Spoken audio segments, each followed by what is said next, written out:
you know, valuation sits as kind of just like one component of a bigger part of my research process.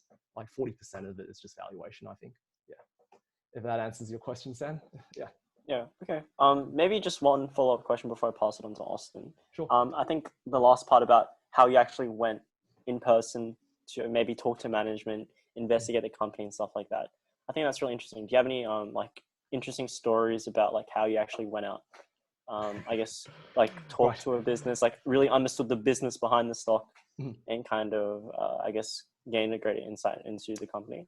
Sure. I think, you know, I'm sure some people can appreciate these stories. I think like when I think about like the big stories that, you know, like in my time, I think the names that most people will remember me for, but thankfully I don't think many people on this call know me, so I can reuse some of the stories. You know, I think City Chic is definitely one good example of one that I think was the stock name that brought me to probably fame to a lot of my friends, which was, it's basically a plus size women's clothing business in Australia. And, you know, it's like a 400 mil market cap business. And yeah, plus size clothing for women. And, you know, like I basically, you know, when I was researching this company, like I was like going to, I live near Macquarie Centre. So I live in Epping. So Macquarie Centre is really close to me. And that's the closest City Chic store there is. And so, you know, like for me on Sundays after church, like what I tended to do was, you know, if I wasn't tutoring maths, what I would do is I'd go to Macquarie Centre and I'd go to the City Chic and store and actually speak to the ladies there. So there were no guys there, right? Like this is like, it's like you wouldn't see any guy there ever. The only guy you would see there is me, like, if you ever go to a City Chic. So, you know, and I'm sure some of the ladies here on this call can probably appreciate.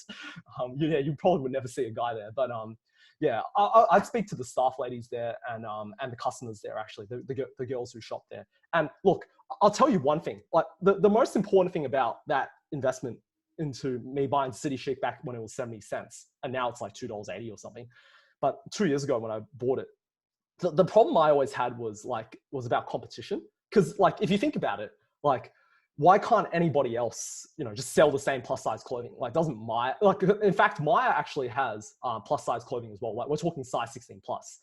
And, you know, like, why can't they just easily steal market share from City Chic? And, you know, the answer was, when I spoke to those customers, right, like, they told me blatantly at City Chic, you know, they told me, well, you know, like what you'll find is, you know, like we do actually care in a sense about our body image. And, you know, when you get served at let's say you went to a Maya and you bought plus size clothing, the problem is that the ladies who serve you at Maya probably are skinny ladies. You know, I'm not trying to, you know, stereotype, but I'm just saying like that's the observation.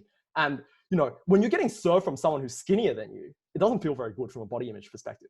So the difference though is when you're at City Chic, the lady there is plus size herself. That's the reason why, you know, if you're a customer at, you know, if you're a plus size customer, you're not going to go to Maya because the people who serve you are not plus size themselves. So I think that was really interesting because like, I didn't think of it that way. And the customer from a City Chic store in Macquarie told me that. And that's how she, you know, helped me pull the trigger and, you know, how I ended up buying City Chic back when it was 70 cents. Yeah. So I think that's one good example, but, you know, feel free to ask me for more if you want more, because I've got a few more. Yeah, I think it's really interesting that you talked about how you go about doing the qualitative side of your research as well, outside the mere like quantitative and finance side. Yeah. So just like asking you another question in terms of career pathways. I think it was when you were doing your cadetship at Deloitte, it was a bit of auditing that you did and a bit of corporate finance as well. Yeah. And so the question we had for you was that for people who aren't going to work in like funds management directly out of uni, how would you recommend people, let's say, pursuing you know, a start within audit, for example, in terms of it providing you the inside industry knowledge before breaking into the industry? Would you say that starting in public practice before going into funds management itself might be better?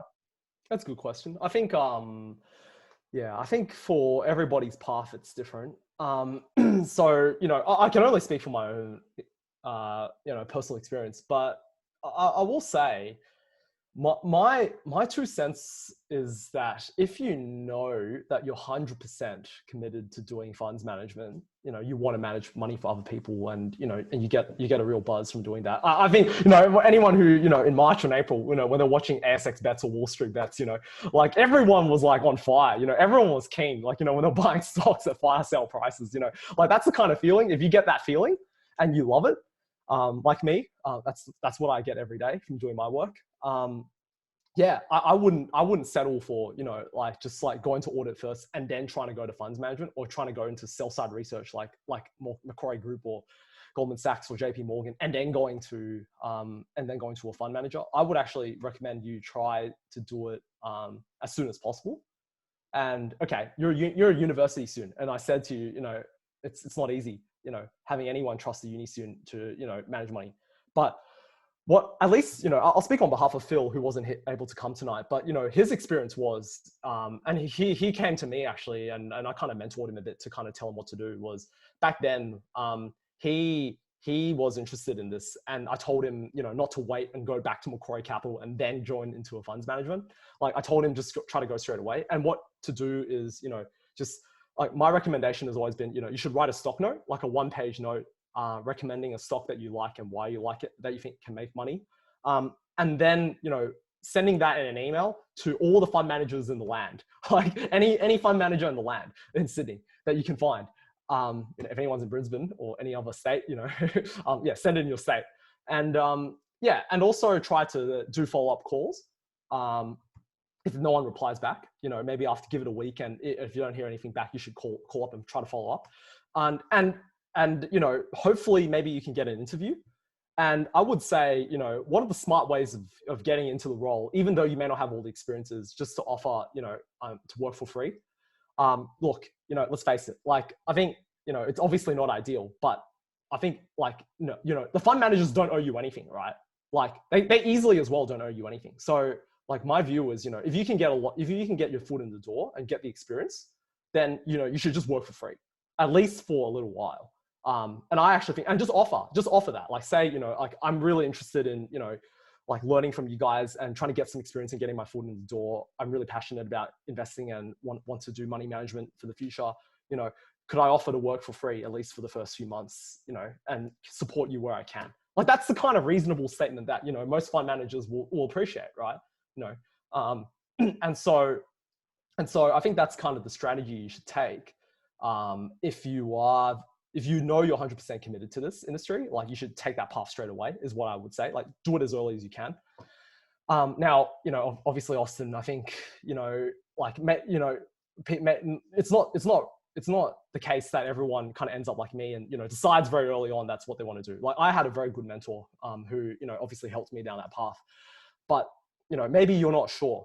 And if you're not sure, then don't commit, right? Don't commit to funds management. So obviously then the better thing to do is, yes, like you said, probably better off to do things that are somewhat related to funds management. So I would put audit under that basket.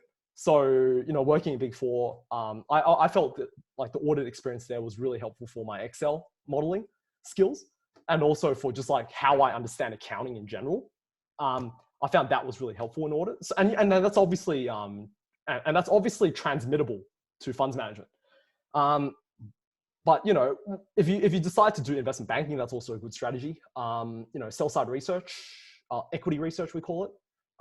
That's also a good idea. Or trying to do maybe some corporate finance type role in a Big Four or in a bank could be also useful. So yeah, I think that's what you should do if you're still not 100% committed.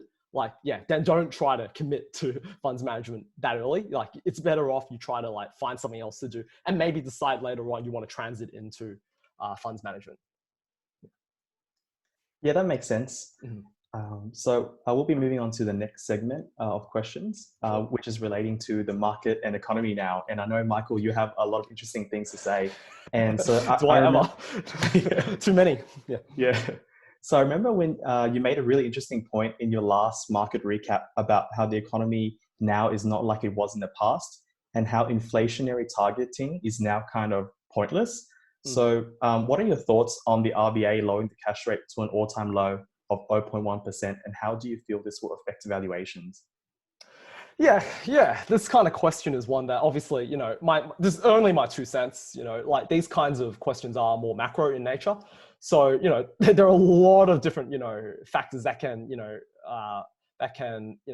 prove me right or prove me wrong. So, take my opinion with a grain of salt, but at least, I would recommend everyone to kind of go through their own logic path and decide for themselves, what makes sense to them, right? And, usually common sense usually doesn't fail you when you make these kinds of answers to questions. So obviously, the past doesn't look really much like the present anymore, in a lot of ways since COVID.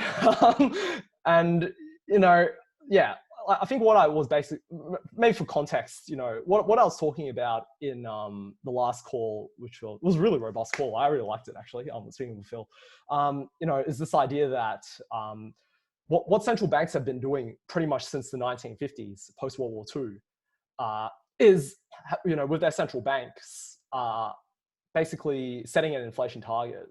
That's pretty much after John Maynard Keynes, if anyone remembers that name.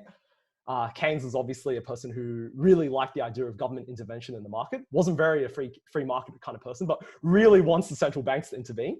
But what you've seen is like I think over the years and decades, like central banks have been very fixated on this idea that, we need to keep inflation under the ropes, so to speak.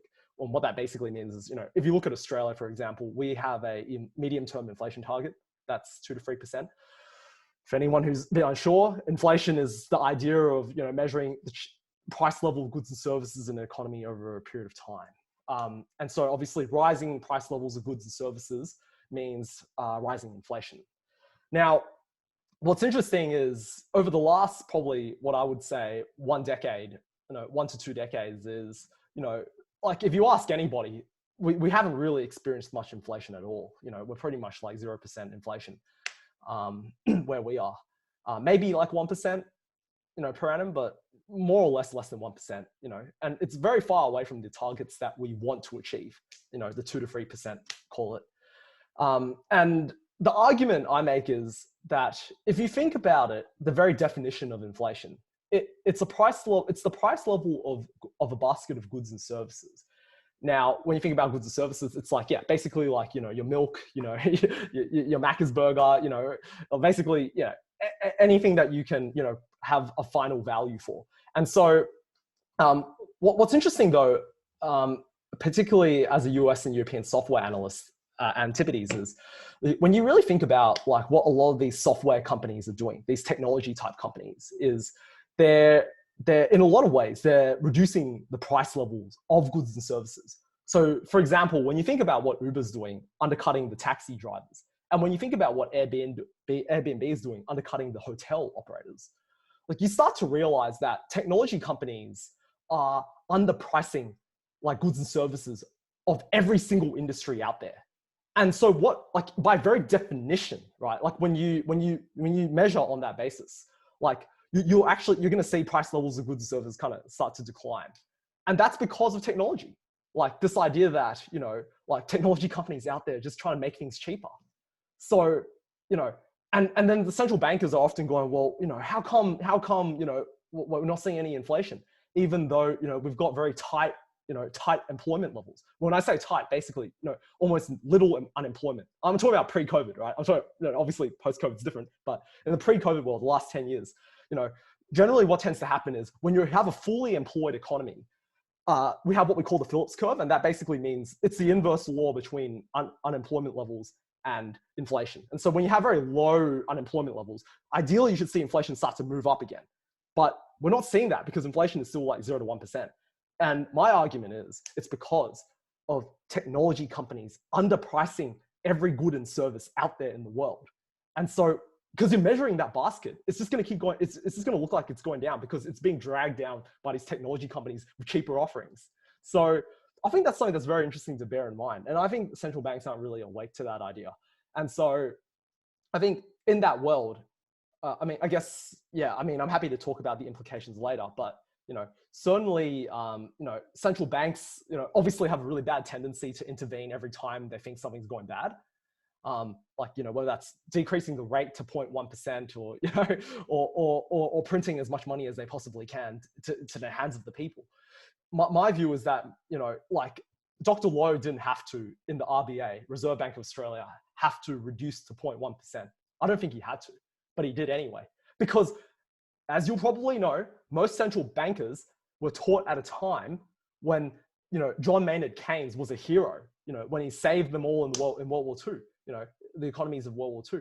And, you know, I'm not saying they're wrong, but I think it's just the idea that, you know, they were taught at a different time. Like, you know, this is a different period of time. Like they're holding on to economists from the 1950s and 1960s, you know, and it's a different way of thinking, you know, and it should always be dynamic. But central bankers out there, and, you know, dare I say Dr. Lowe, you know, I think he's a smart guy. He came from my high school. I like to think he's smart. You know, probably got a bit, you know, edgy, thinking that, you know, because everyone else is doing something, like every other country's central bank is reducing rates, he also has to do it, you know, just because he feels like he has to do it. Otherwise, people are going to ask him, why aren't you doing anything? So it's kind of like this idea that it's very difficult for a central banker to do nothing, even though doing nothing may be the best option in the long run. But yeah, they're very conflicted. And part of it is as well, I think they're incentivized by this idea of trying to get a 2 to 3% inflation target. So that's some of my 2 cents on the whole thing. But they're not going to get that inflation target because technology companies are continuing to reduce the price level of goods and services in the economy. Yeah. So I don't know, does that answer your question, Austin? Yeah, it definitely does. I think it's a really interesting point that you made, and your example is really easy to understand as well. Yeah. And so I'm going to ask you one more question before passing it over to Samuel again. Mm-hmm. And so I noticed that you have a preference within your own Lee family portfolio for a lot of tech or fintech stocks because they're non-cyclical companies that are less affected by the current pandemic. So could you tell us a little bit about maybe 1 or 2 of these technology plays that you have in your family portfolio at the moment? Sure. Okay, so a bit of context for, I think Austin will know, and some of the other people on the call will know, but if you don't know, personally, for my family fund, the Lee family, we have our own portfolio, and full disclaimer, there's about $250,000 that I look after across me, my sister, and my parents. So across that, you know, pile of money, I invest a lot of it in equities, and, you know, globally, in fact, not just Australia, but also US. And yeah, as you rightly pointed out, a lot of the names in my portfolio are what we call technology companies. And yeah, very little exposure to cyclical companies. And so when I say cyclical companies, at least my definition of it is basically any company that isn't driven by structural growth drivers, but rather cyclical growth drivers. Okay, so what does that mean, Michael? So basically it means, you know, if you're a company who's selling commodities like iron ore or copper, that thing's very cyclical, right? So your business is tied to that, and that makes you a cyclical company. You know, energy companies are the same, so utilities are pretty much the same. Those, you know, chemicals, you know, semiconductors, those are the types of companies that are more cyclical in nature because they're driven by cyclical growth drivers. So they have good times and bad times. Automotives, you can put them in the same bucket. Now, okay, I'm droning on, but basically, yes, there are technology names in my family fund. Now, obviously, you know, if anyone's noticed, technology companies have been hit quite a bit actually in the last week from you know, this announcement of 90% efficacy from, you know, Pfizer's vaccine. So obviously that means, you know, maybe the economy is going to come back to normal. Everyone's going to go out again, and no one's going to use technology. Now, obviously, I think that's a bit of a stretch view.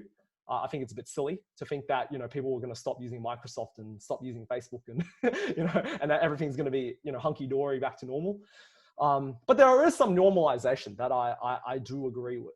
Now, in terms of names of like two technology names, because you're asking for 2, but I can give you more if you want later. But at least at this period of the cycle, 2 interesting names that I hold in my fund, you know, family fund at the moment is there's a name called PagerDuty, which is basically an on-call alert management software tool. Now, basically, you know, the inception of this business was basically to you know, whenever there was, you know, was this Amazon engineer who, you know, got a lot of calls at night because, you know, there were lots of bugs that needed fixing, and he got sick of, you know, getting paged all the time. And so he built a software tool that could prioritize and message people if efficiently and effectively, to get the developers who need to fix the bugs and not having to get everyone to wake up and fix it. So it's a really good tool in that sense for developers. And so this is an alert management tool for developers, out there. So common customers are like Zoom and, as you can imagine, when they have streaming, video issues, often a DevOps person gets alerted from PagerDuty. And so they get that and then they fix the bug, usually within 1 to 2 minutes. So that's why often things just don't get noticed. So this is a really powerful tool. This is a business that is about 2.5 billion market cap, on my numbers, trading, 10 times forward sales, and when you compare that to the basket of, richly valued software as a service companies out there, 10 times sales is actually very cheap relative to, companies like Zoom trading on 35 times, you got Shopify trading on something like, I don't even know, like 40, 50 times sales. So relatively in the basket of technology companies, PagerDuty is, in my view, a very undervalued company. It's trading around it's $29 at the moment. I think this can go to $45 within the next 1 to 2 years. So PagerDuty is one company that, I've been able to communicate very easily to my sister to buy. So that's certainly one. And the other name that I'd bring to attention is at this point, I'd say Fastly. So Fastly is another very interesting business, 7 billion market cap, trading around 20 times forward sales. And this company is what we call an edge networking business. So think about what's happening right now in the world in digital transformations, which is a structural growth driver. You've got, companies that are moving their workloads from on-premise to the cloud because it's just faster, it's more efficient, it's cheaper.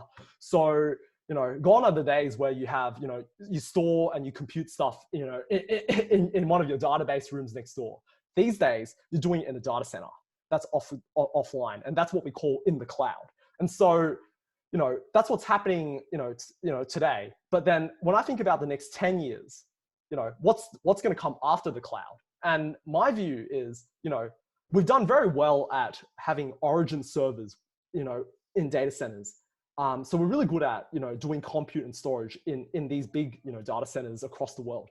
But what we're not very good at doing is servicing the needs of compute and storage at the edge. So what does that mean, Michael? Basically, it means, like imagine if you had a Tesla car driving across the road, and has like 200 sensors, obviously communicating with different things. And imagine if you had, an edge server that was sitting like next to the road, communicating with that Tesla, feeding it data.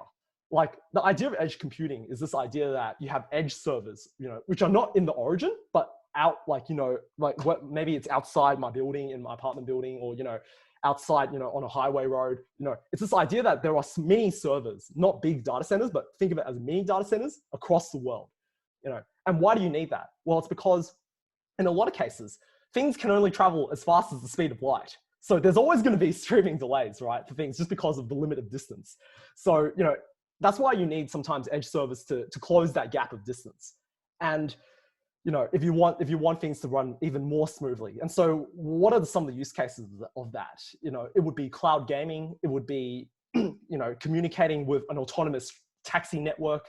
It would be, at the same time, even like streaming, like TikTok. So, obviously, if anyone's looked at the share price of Fastly, that stock has sold off recently because, there's been some TikTok concerns, but I think that's overblown, particularly given the fact that Biden is coming back as president, assuming the recount is still in his favor. But apart from that, yeah, Fastly is one of the only beneficiaries of edge networks. So they provide a programmable network. They charge a variable fee, every time you make data transfers through the edge networks that they control. They charge a certain fee. So this is an incredible business that I think over the next 10 years benefits from, edge network. The other competitor, which I also like, is Cloudflare, but I don't own that. But I think at the moment, Fastly is trading a lot cheaper, which is why I ended up buying Fastly. But yeah, it's a play on edge computing, which is going to be what I call the derivative after the cloud. So yeah, that's kind of my 2 cents. Fastly and PagerDuty. They're both US companies. One's PD-US. One is, if I remember right, FSLY-US, if anyone's interested in the tickers. Yeah. Okay, that's super interesting. The fact that you're so knowledgeable about so many different like individual stocks and stuff like that. No, But I yeah. just like it. I just like the stuff, right? I just get excited. Yeah. Yeah. So I'm just conscious of the time. Mhm. Maybe I'll just ask one more question before segueing into your DCF model that you have. Sure. So since this is all about, I guess like part of this kind of like panel event is about business valuation. Could you tell us a little bit about what business valuation is, Mhm. the different ways of valuing a company, and what kind of information you consider when valuing Sure. a company? Yeah, sure. Thanks, Sam. If people, feel like I haven't answered any questions, fairly or enough, feel free to, I don't know if they can message on the Zoom chat. Yeah, just let me know, call me out and I'll try and answer better. But in terms of business valuation, I guess very high level, and this will probably be a good segue, is I think the way to think about it is, like the point of valuation is really to estimate what you think a company should be worth and then compare that to what the market thinks it's worth. So that's the name of the game, right? And it's an art. It's more of an art than a science. With valuation, there's really two buckets you can classify it into. You can classify it into what I call absolute valuation, and obviously what I call relative valuation. Now, I'll start with relative. That's easier. When I think about relative valuation, ideally, hopefully, the people here have done, maybe first year finance. Otherwise, call me out and I'll try and explain better. But relative valuation is really, it's like buying. It's like buying a house, right? Like where when you're assessing the value of a house, you may not know exactly what it's worth, but what you could do is you could look at different houses, like your neighboring houses in the suburb, and you could try and get a sense of the house that way. Obviously you can't compare a 2-story house to a 1-story house. You got to factor in, different adjustments, right? Like what's the land size, how many toilets there are, how many bathrooms there are, all this kind of stuff, right? And in a similar way, when you're thinking about valuing businesses, that's the same thing that you do. Good example is if I was valuing Woolworths, relatively, like a good relative example would be I should also look at Coles. And in relative valuation, some of the default measures that we look at include, like we talk about a lot often, PE multiples, price earnings multiples, EV EBITDA multiples, which is enterprise value to operating profit multiples.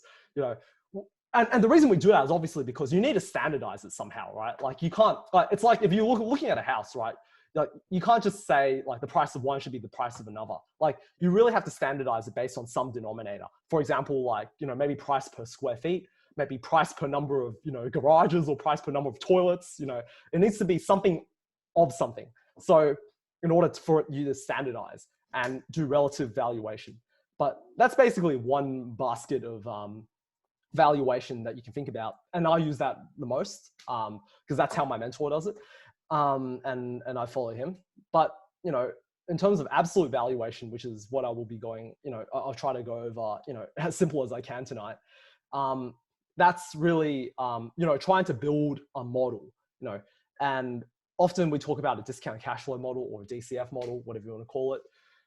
But the main idea is to think about, you're basically, it's pretty much a math question, right? Like you're basically trying to figure out, what are the future cash flows that this company will derive in the future, maybe over the next 5 or 10 or 20 or years or to infinity.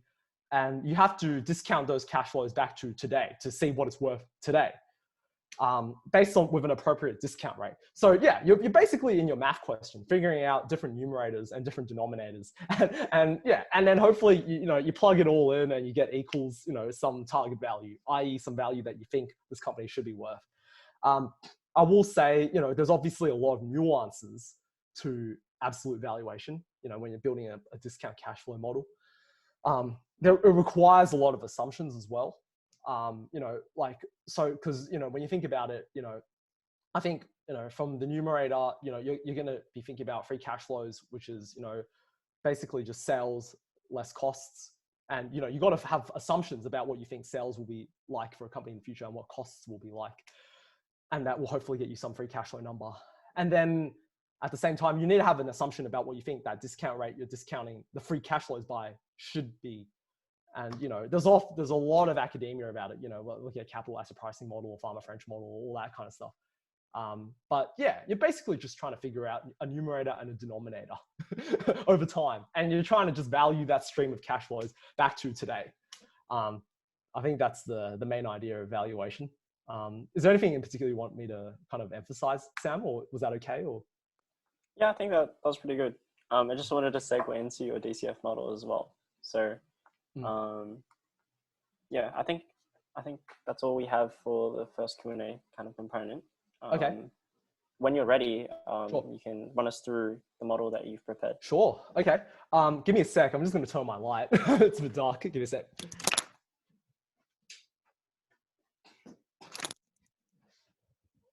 All right. So this is the time of the hour where, I pray that, people can still pay attention, and, I don't blame you if you can't. But yeah, I think it's very helpful, particularly for people who are interested in kind of like, having someone who's done a lot of modeling to just talk through it and to show in person. I think that's always very valuable, just to see what I'm thinking. I think this exercise, just for context, is really going to be more about just trying to talk very high level about, like, I guess, how I set up my model. And just to give you an idea about kind of, if you were to build a model from scratch, what are some of the things that you should be looking at? But I'll try to do this in, I mean, goodness me, I'll try to do it in, 15 to 20 minutes, so there's still some time. So, like Austin, Sam, let me know if I go way overboard. And yeah, just let me know when the time is up. But I'll try to keep this concise. So, obviously, when I built this model, I'll give you guys some context. What I'm showing you here is actually, you guys can see my screen, right? Yeah, good. Okay. Yeah. In this model, this is a typical discount cash flow model. And this, for context, this is my Crown Casino model that I actually built for my FNAA asset management case comp back in 2018. And so I use this model actually to buy Crown Casino back when it was, I think it was trading. Back then it was, if you look at where my mouse is, you would see the share price was about $11.50. So I computed a price that was $13.59, and I compared it to the current share price back then in September 2017, and it was, obviously, about 18% upside. So that's why I bought it. So actually, I did make money on this stock actually using this model that I built for a case comp.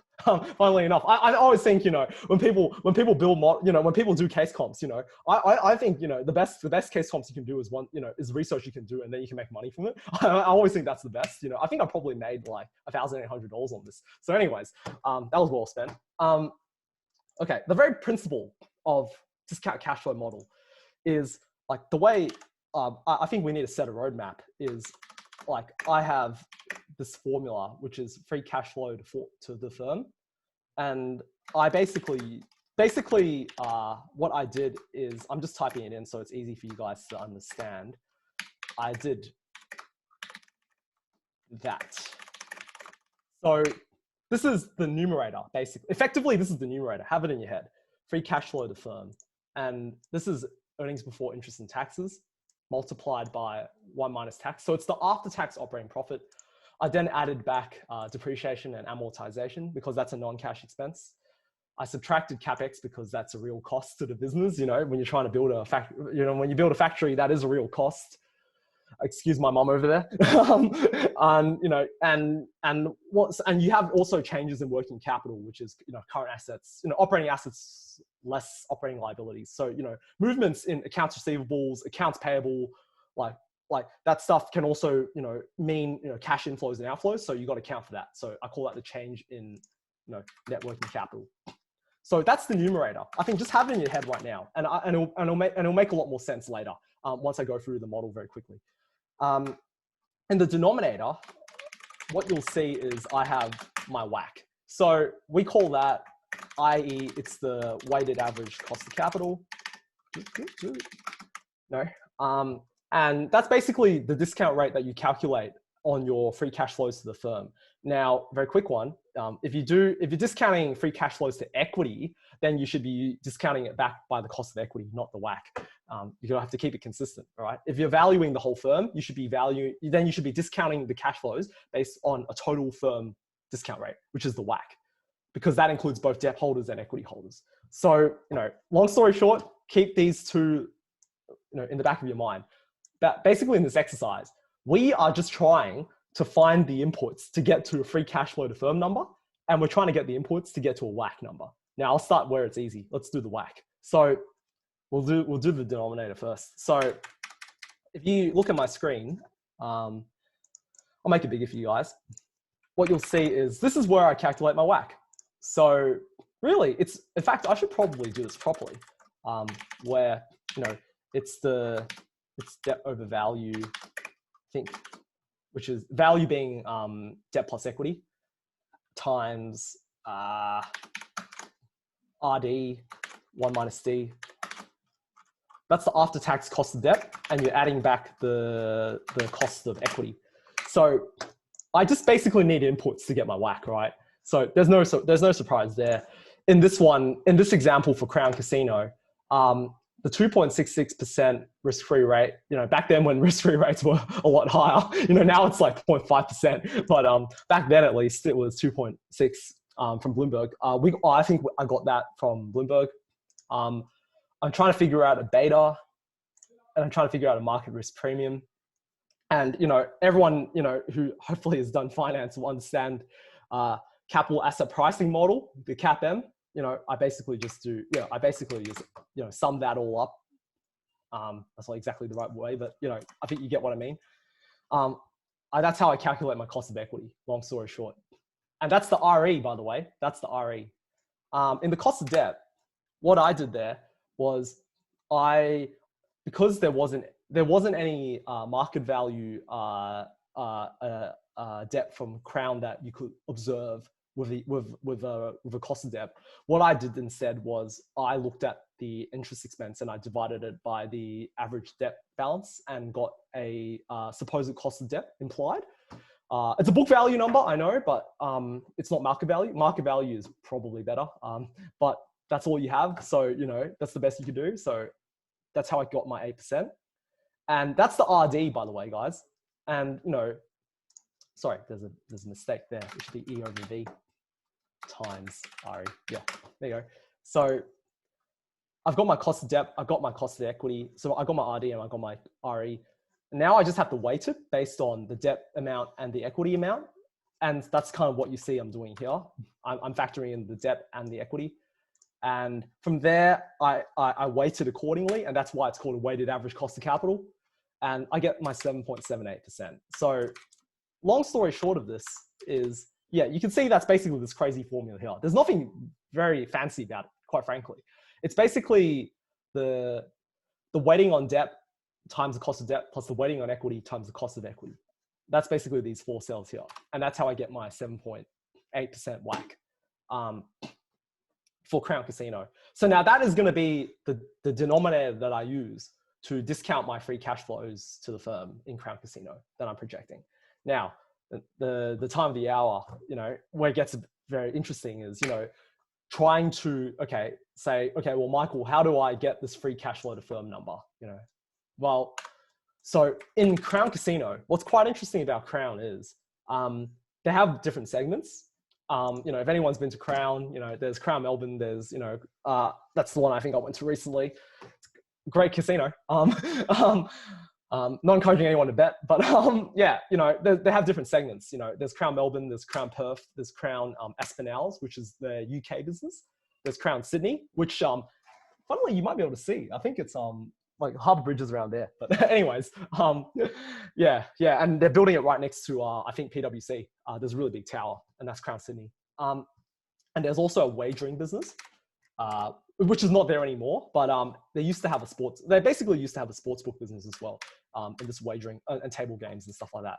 So there are 5 different segments. And so what you can see here is I've had to forecast the revenues of each of the segments, to get a total revenue number.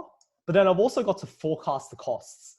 of each of the segments to get to subtract from my sales to get an operating profit number, for the total operating profit number. So there's nothing difficult about that.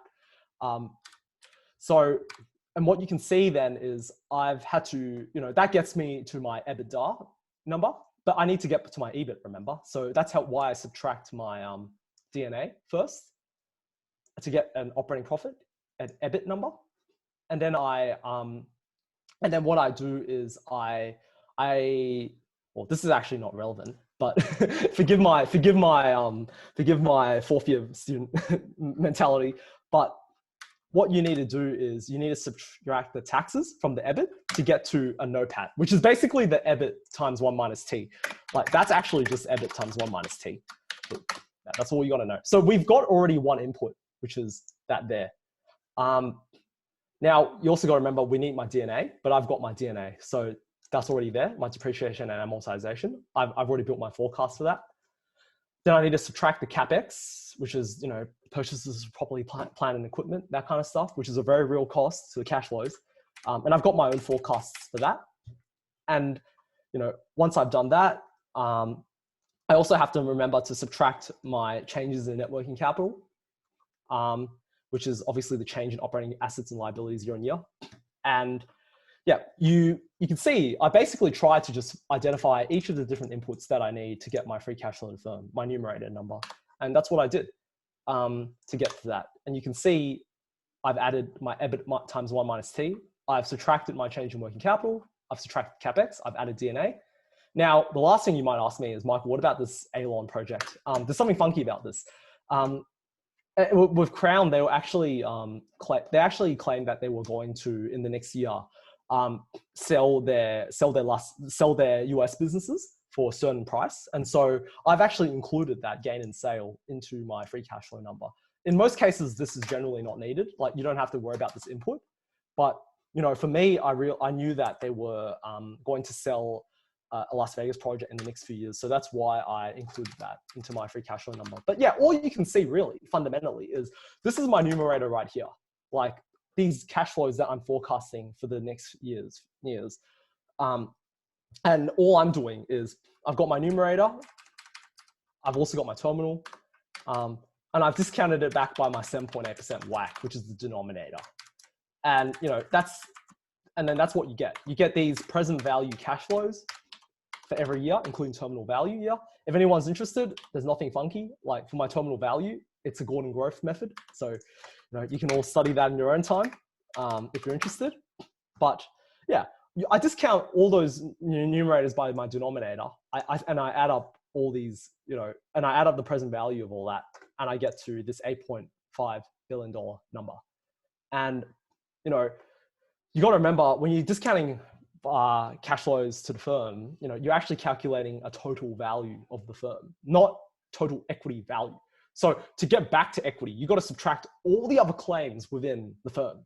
So primarily the only other claims you should be worried about are debt holders. So you got to subtract the debt. So that's what I do in this example. I subtract it. Well, technically it's the net debt. So, I'll add back the excess cash that's on the balance sheet and I'll subtract my debt. And this is my total number. So what you end up having is this is actually wrong. Give me a sec. I just realized something. Yep, give me a sec. Yeah, the number should be that high. Yep, because that should be a minus. There you go. Cool, okay. So that's actually that's the total equity value. Yeah, because you're adding the cash, you're subtracting the debt, which is the other claim, and you should only be left with the total equity value. So that's how I got my target equity value for Crown Casino. Obviously, there's a bit of nitty gritty into this that I probably want to talk about. And so what I will say is, there are lots of assumptions being baked in. Now, what you'll notice is I've actually built in assumptions for every single segment. So you'll notice when I go to Melbourne, for example, you'll see, if you look at the financials of the different branches, you'll get you'll get different line items. So these numbers are the actual numbers that I got, all in green. And so all this black stuff is what I've decided to forecast. So you can see, like, I've tried to forecast my revenue numbers and my operating profit numbers. And I did a similar thing for both Perth as well. You can see Perth, I did a similar exercise. Aspinalls in UK, I did a similar exercise. In Sydney, and Sydney as well. That I'll go back to Sydney. There's a bit of interesting stuff there. For wagering and online business, I did a similar exercise. You know, you get your revenues and you get your operating profits. So I've also got a tab actually for the sale of the Alon project. So that's actually how I tried to estimate the property value of the Alon project in the US, and that being sold, what was the gain on sale that Crown was going to recognize. So I've actually got that as well.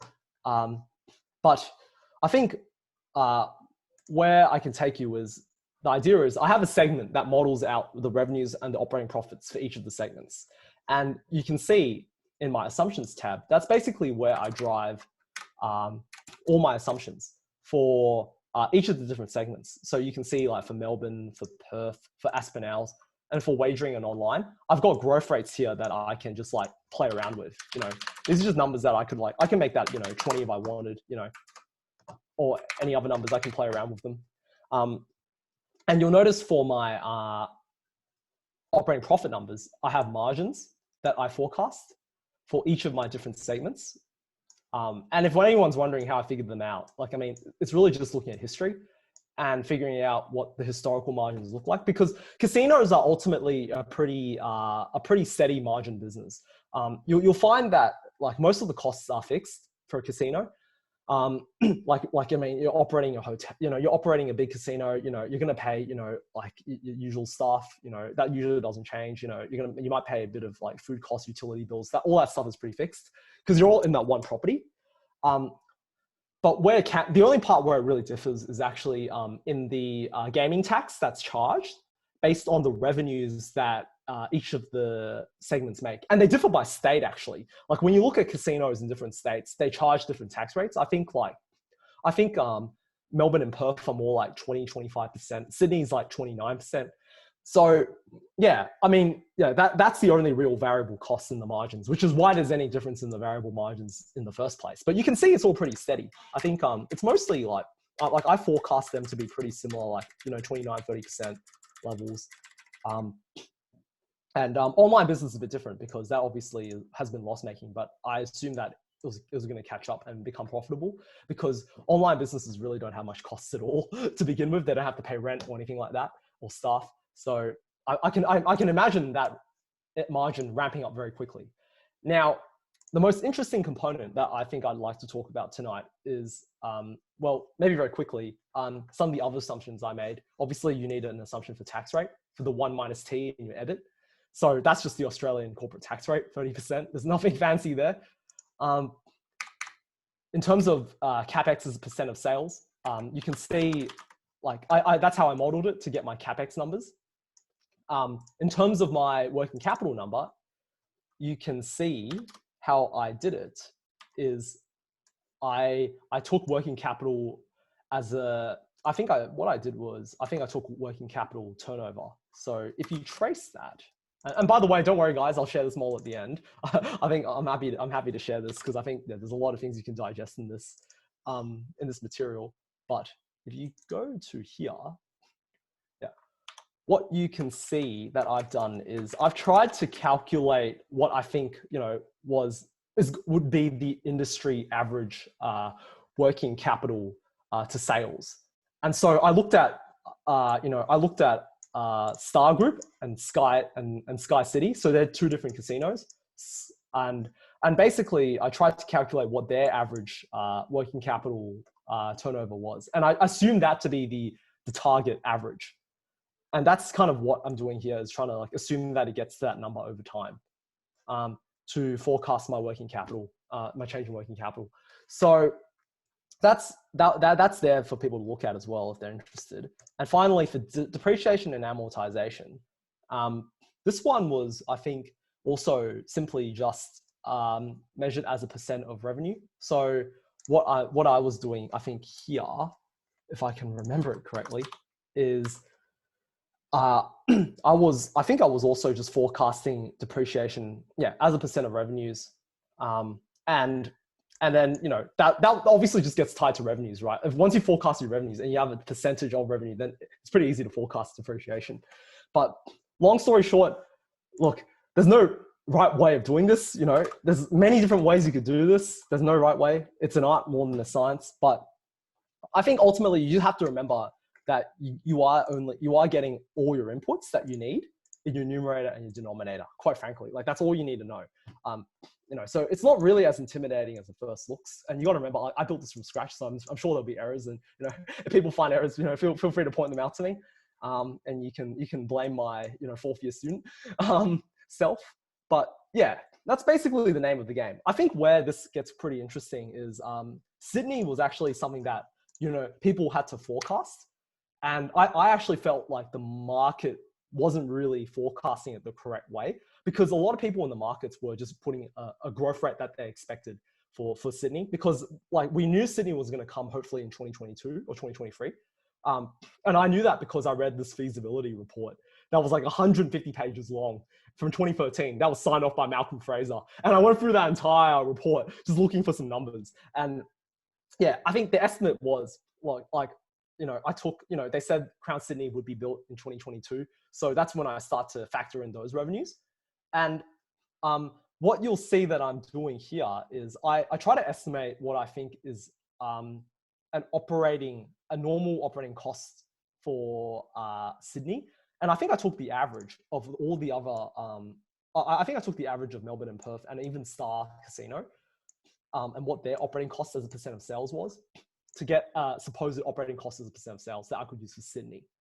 And at the same time, for the gaming taxes, this was quite interesting.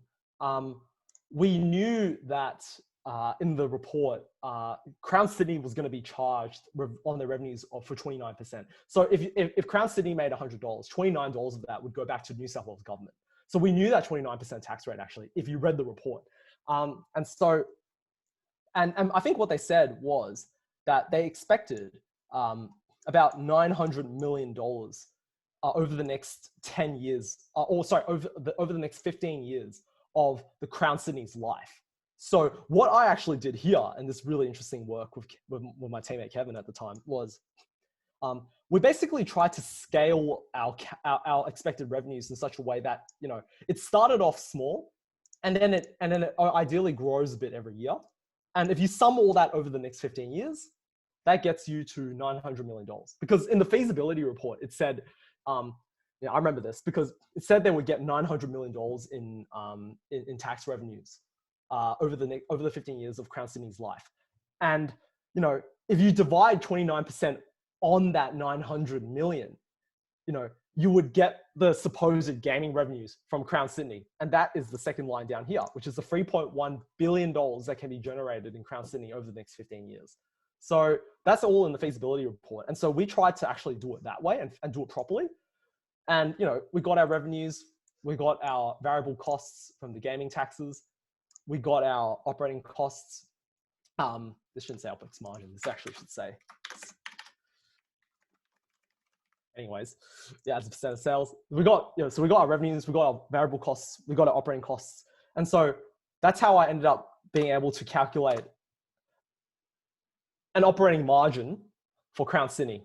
And then I just kind of grow it over time. So yeah, that's kind of how I ended up building this model. And I think you can see the 12% there, that assumption. Yeah.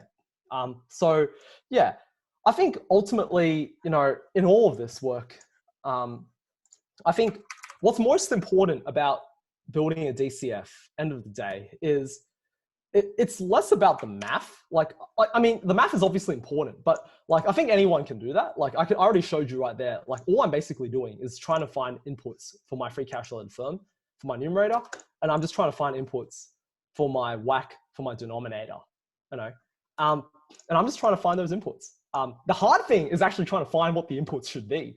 That's always the hardest. And that as I say to people, requires an understanding of the industry and an understanding of the company in which it operates in to have any comfort in forecasting your inputs in your model.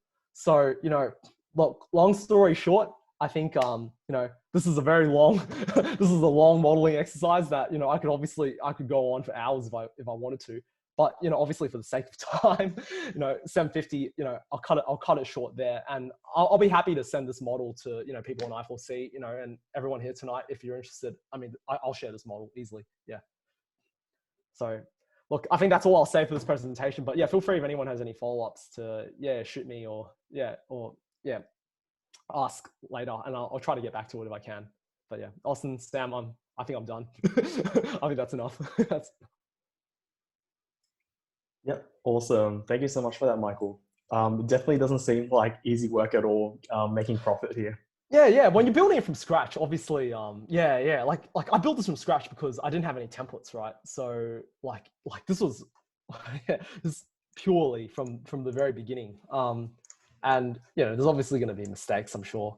But look, I think it's always good exercise if you want to get better at modeling. This is the kind of exercise you just need to do. You just need to build one. I think, it's always easier to do it than to just think about doing it and to read about it. I think you get a lot more confident once you build one. That's what I'll say. And obviously at work, what I do now, a lot of it, don't get me wrong, I don't start from scratch like this. Like we have templates that we just use. There's no way we can, look at so many companies and build a model from scratch every time. There's no way, it's impossible.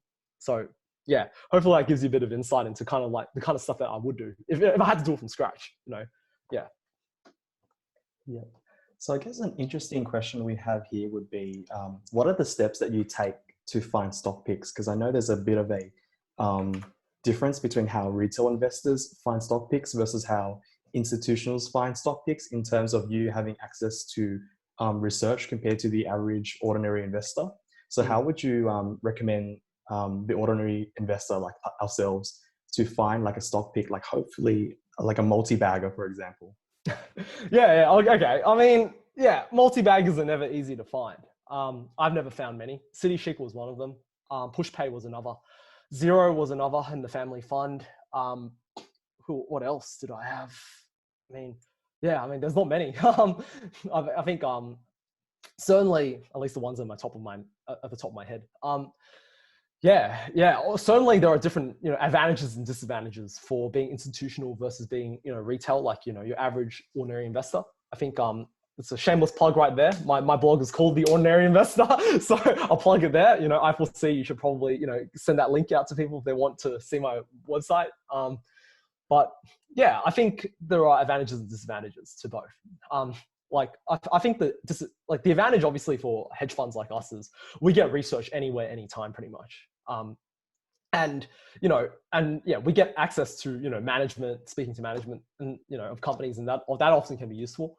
But where I think it is a disadvantage is like, I think the reality is we're often constrained by the mandate in which we operate. So it's like often like we have constraints like, we can't buy, like companies because of valuation, or we have to sell certain stocks because we have to meet cash flow needs. Like sometimes that can happen, and they're just forced sales and forced buys, right? Like these things sometimes are not able to be controlled by us. And so that's why we have a bit of a disadvantage there. Whereas, and we have to answer to shareholders, right? And clients. So there's obviously a lot of stress there as well. And trying to maintain short-term performance. Otherwise, after 3 months, they might start asking questions about, like, why is your performance down? And look, I'll say this about Antipodes. I think the last 1.5 years have actually been quite tough as a pragmatic value manager. Like a lot of companies that have been doing really well have been very tech growth type names that, that admittedly, even I have been constrained to buy because like a lot of the valuations I can't even justify on a discount cash flow model. It just doesn't make sense. Like I can't unless I use like a 1% discount rate, but by then what's the point, right? What's the point of talking about it then, So yeah, we have actually, found it quite difficult. I will say though, the names that we did make quite a bit of money on was Roku and Sony. Those are really good names from me as a pat on my back. But yeah, as a retail ordinary investor, I think whilst the disadvantages is that you may not have, I mean, it's pretty much the opposite. Like you don't have access to management and maybe like the level of research that I do, like, broker research or, a Bloomberg or FactSet. But I guess what every ordinary investor has is the ability like to, not answer to anyone. Like you really are just, like making money for yourself, and, you can do whatever the hell you want, and no one's going to question you except yourself. So that's why I think there's a lot of freedom, and you're not really constrained into picking whatever stock you want. So that's why I think you have a really huge advantage in that sense. And that's why I mean, there's no surprise. I think I'm glad to say, my family fund has outperformed my work fund, lo and behold, right? Maybe because I wasn't constrained. So that's that, because I don't have to answer to clients every 3 months. But, in terms of finding multi-baggers out there, I mean, my advice has always been, you should only buy companies that you understand and that you know. You should never, it's never a good recipe for investing in companies that you don't understand. So if I was telling you to buy, Fastly or PagerDuty and you don't know what it does, it's probably not a good idea, because, my mind can change. But, I have pretty big conviction that there will be multi-bagger probably. But anyways, that's that. So like my advice is, you need to pay attention. I think like observation is very important.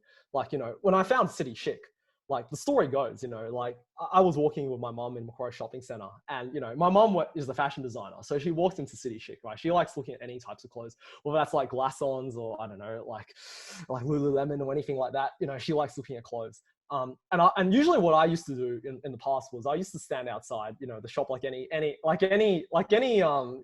good Asian son, not doing anything, minding his own business. And then I kind of thought, like I looked at the mannequins of the legs outside on display, and yeah, what sort of guy looks at, legs on mannequins, right? And so, I was weird, but anyways, I looked at it and I said, how come the legs of those mannequins are fatter than the legs of, the mannequins opposite, which was, I think, like, I can't remember what it was. It was like one of those other like small like girl clothing stores.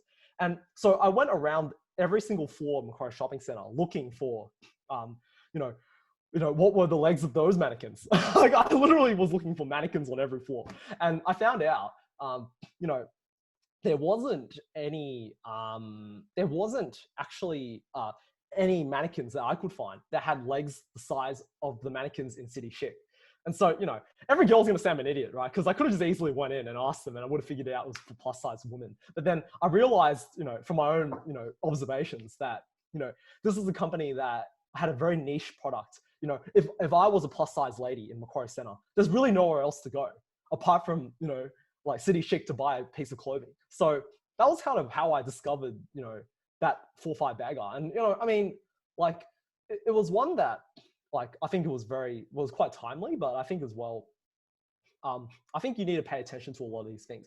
I tend to find that, speaking to your younger brothers or sisters or looking at babies and what they're using is often a good signal to, what could be good products and services in the future. So, I mean, very simple examples are, like my sister's baby uses, she loves Disney. She likes Frozen a lot. She likes being called Elsa, even though her name's, Evelyn. So anyways, she like loves Disney Plus, and, we have a Disney Plus account and we love it. Mulan wasn't very good, but, aside from that, Mandalorian's very good. And yeah, I mean, Disney's a great stock. Like, you could have easily just bought Disney just because you saw, like, I saw my sister's baby have it, enjoy the stock, enjoy the offerings that it had. And that would have been a great stock pick, if you think back 10 years ago when we were all using Facebook, I mean, that would have been an easy stock to pick, just obviously from observing what we're using. I think at times it's most important to look at what the younger generations are using as a guide to what you think will do well in the next 5, 10, 15, 20 years. And that's probably how you'll make your multi-bagger, I think, is what I'll say to that. Yeah. So I guess following up on your answer there, you mentioned how with working at an investment fund in comparison to just being a retail investor, there are like mandates you've got to adhere to. So let's say when you got to sell, when you got to buy. Mm-hmm. So I was just wondering, what's your thoughts on diversification? Like, do you feel like the average retail investor should have a portfolio of, let's say, 1, maybe 2 or 3 stocks, or should they try to diversify or even use ETFs instead? Yeah, good question. I think on the whole, as a personal investor, I think it's most important to recognize whether you are an active investor or a passive investor. Now, when I say active or passive, I'm not talking about the frequency of the trades. I'm talking about whether you're going to do research or not. If you're not going to do research, i.e. you're a passive investor in that sense, then you should only buy ETFs. That's my view. But that's okay. As in, like, maybe you could buy, like, maybe you can allocate 80-90% of your portfolio to, ETFs, and the last remainder can be used to buy speculative stocks that you just like. There's nothing wrong with that. And if you're an active investor like me, then you're actively, researching to pick stocks for the family fund, like me. Now, I think 90% of the cases, I think people can't do what I do, like, quite frankly, just because I think, I think there's a level, it's less about the IQ, but more about the EQ, like the way that you handle, when you see a sea of red, right, from a big sell-off in a day, I think a lot of people, particularly uni students, right, who just can't handle, like, that kind of stress and handle that kind of volatility. And so it's probably better that you just put it in a basket of stocks, i.e. an ETF, and just let it ride out, and it's better for your mental state of mind as well, by the way, and that's why I caution people, to just make sure exactly which side of the field you lie on. And I guess as well to say, diversification is important. I think but not in the way that people think. Like, I think academics will probably tell you, like, there's some law where I think for every, like, n number of, every number of n stocks or assets that you add into a portfolio, it brings you down the efficient, I can't remember. It's something about, like, down the efficient frontier or something like that. Like, there's some weird thing about that. And then they say, like, there's a way you can, like, maximize your return based on the number of stocks you add. And the number's like 30 or 45. So, I'm not really much of a believer in that, because my view is you diversify because you are worried about risk in your portfolio. Now, risk in academic world means reducing the beta, but which is the movement of a price of a stock or portfolio relative to a benchmark. But where I differ is, I think about risk as, company risk and industry risk.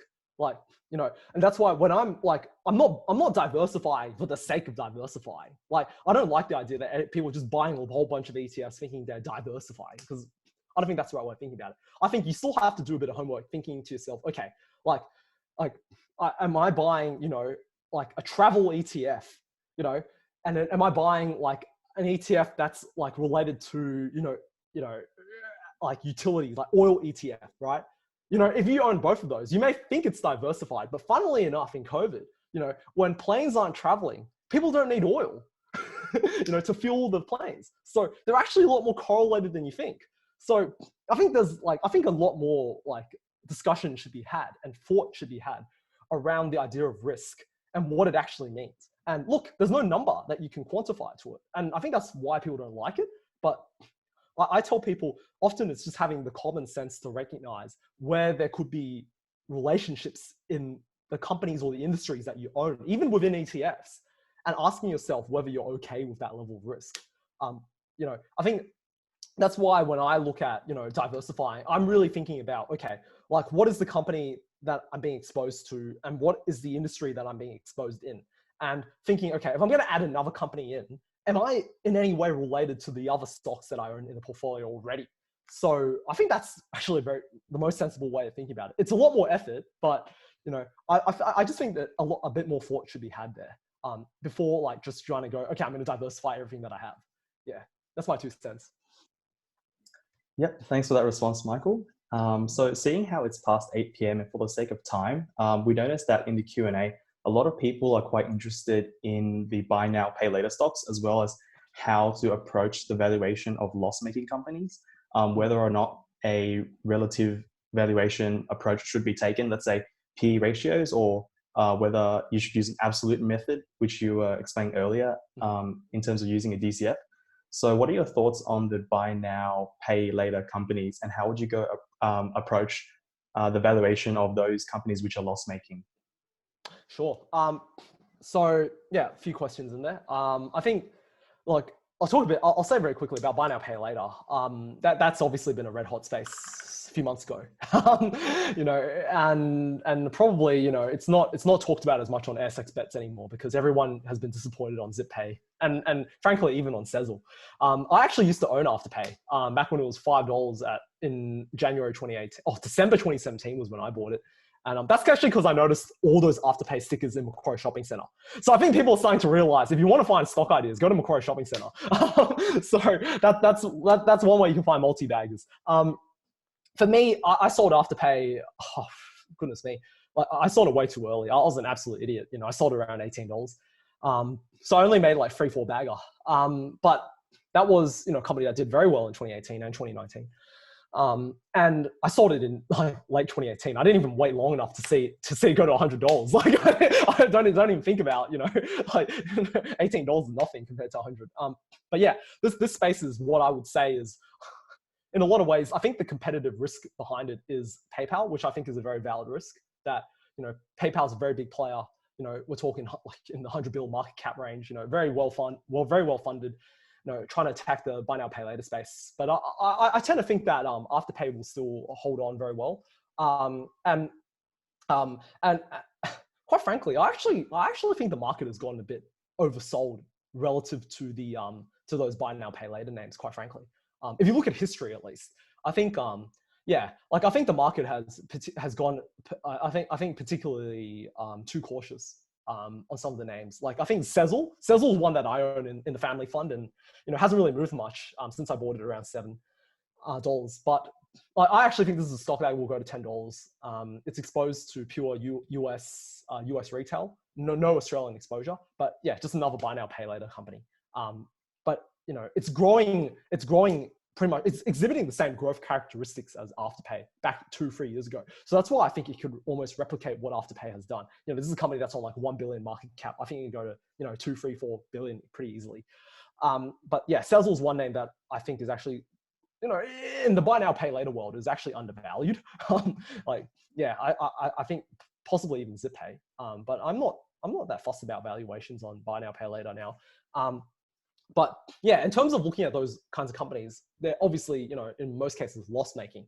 Now, there's a few ways you can define loss, right? You could talk about, you know, are you talking about operating loss at the EBITDA level or the EBIT level or the net income level? Doesn't really matter. I mean, look, often what I've learned in the market is it often doesn't matter what you think. It more actually, sometimes it also matters more what you think the market thinks. And that's where it gets pretty interesting, right? Because, you know, when you look at the market, they're clearly not valuing this on fundamental, you know, price earnings multiples. And you can't, right? Because there's no earnings. So what do you do instead? Well, you know, like most people in the market, they're just valuing it on EV to sales multiple, you know, so they're just going up the income statement, trying to find something that looks like a positive number and try to value it that way. So that's the conventional way. Everyone does that. And that's what the market does. So is it necessarily wrong if you believe differently? Well, yeah, but then, you know, if you tried to value it on, you know, net income, you wouldn't have bought the stock. And by the way, you would have missed the move from $10 to $100 in COVID. Like, so, you know, I mean, there's an opportunity cost actually, even on the type of valuation you do. But needless to say, I think when I look at loss-making companies, I'm often very much thinking about the sales growth. Like that's what matters to me. And thinking about, is the growth rate accelerating? Like the most important thing I find when looking at these kinds of loss-making companies, and I'm very comfortable owning loss-making companies. For example, like I think, you know, I mean, like PagerDuty is a loss-making company, Fastly is a loss-making company, Sezzle is a loss-making company. I've got loss-making companies, and you know, I tend to think that, like, you know, if you can, I tend to value it on those enterprise value to sales multiples. So I'll look at maybe next year's sales or the year after sales, and I'll value it on that basis. And you know, I think, and then you try to compare it over history, and you try to compare it to other companies in the same space, like to get a sense of what is relative value. And at the same time, I think as well, you know, like I tend to think a lot about the market size, you know, and whether there's customer love behind a stock. So I think like when people, you know, love a product, I think that's generally a good signal, even if it's loss making. You know, if there's customer love for a stock, like Zoom, for example, that was an incredible stock, you know, you could have bought just because people loved using it because it was so easy, like we're using it right now. You know, the losses don't really matter at that point. I think like what the market's more concerned about is whether people like the stock and love it, and whether the growth rates will continue and whether they're accelerating. And that's actually more important. And, you know, and then, you know, that's how, you know, you can, I think, sleep at night buying these kinds of loss-making company names. Yeah. Yep. Thank you for that, Michael. So I guess that wraps up tonight's event. Thank you so much, everyone, for coming to join us tonight. Yeah, thanks, guys. That was very long. But yeah, I'm going to make a tea after this. But yeah, sorry, Austin, go ahead. Oh, yep. So I just want to thank, you know, Samuel Su for co-hosting this event with me tonight, and also the entire I4C subcom working behind the scenes to make this event happen. And also very special thanks to Michael Lee. You've always been very generous with your time with I4C. So we really, really appreciate it, and really thank you for your time tonight. Yeah, thanks. I think last words I'll say is, you know, I think, you know, for people who are very interested, you know, in this industry, you know, feel free to, you know, reach out on LinkedIn. You can find me pretty easily. You know, send me a message. You know, I'm obviously quite busy right now, CFA, but generally after December, I'll be pretty free. So, yeah, I'm really happy to, you know, catch up and, you know, share my thoughts on markets and funds management, and, you know, hopefully, you know, allow people to come out wiser than they did coming in. I think that's the most important thing. Hopefully you learn something out of this. I think, yeah, that's all I can hope. But feel free to reach out. I don't buy it. You know, if anything, I'll just charge you a coffee, but that's about it. Yeah. So I'll share the model as well. If people are interested. Yeah. Yeah. And thanks guys and I4C for, you know, organizing all this. Yeah. All right. Shall I sign off now? Yep, feel free, Michael. Okay, cool. All right, thanks everyone. Guys. Okay. Thank you. Thanks, guys. Right, Take care. Take care, y'all.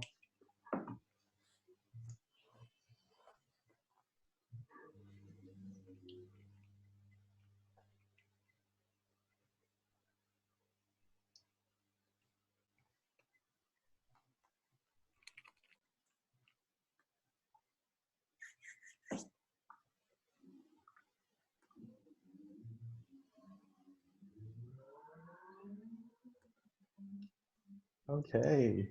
I guess I'll end the meeting now, Sam. Okay. Yeah, sounds good.